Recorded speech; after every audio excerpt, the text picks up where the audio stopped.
વાત તો સાંભળો, પણ પેટ્રોલ ડીઝલના જે ભાવ વધે છે સરકારને જીતુભાઈ, પેટ્રોલ ડીઝલના ભાવ વધે છે, સરકારને કેસો ભાવ ઘટાડે? તમે વિરોધ પક્ષમાં હતા ત્યારે પેટ્રોલ ડીઝલના ભાવ મુદ્દે ધરણા કર્યા હતા, હવે શું સરકારને વિનંતી કરશો? કેસો તમે સરકાર અરે જે આપવાનું ઇન્ટરવ્યુ આપી દીધું. એવું નથી જીતુભાઈ, વાત સાંભળો, તમે કોંગ્રેસ પક્ષમાં હતા ત્યારે વિરોધ કર્યો હતો 1 વર્ષ પહેલા, 1 વર્ષ પછી હવે ભાજપમાં છો, સરકારને કેસો પેટ્રોલ ડીઝલના ભાવ ઘટાડે? કોંગ્રેસમાં હતા ત્યારે તમે બાઇકની ઠાઠડી કાઢી હતી કોંગ્રેસમાં, હવે સરકારમાં છો, તમે સરકારનું ધ્યાન દોરશો?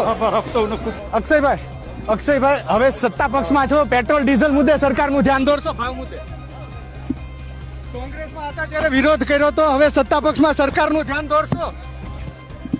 પેટ્રોલ ડીઝલના ભાવ ઘટે, કેસો કઈ સરકારને? બ્રિજેશ મેરજા હોય, અક્ષય પટેલ હોય, જીતુ ચૌધરી હોય કે જેવી કાકડિયા હોય, 1 વર્ષ પહેલા જ્યારે પેટ્રોલ ડીઝલના ભાવ વધ્યા હતા ત્યારે આ તમામ ધારાસભ્યોએ વિરોધ નોંધાવ્યો હતો.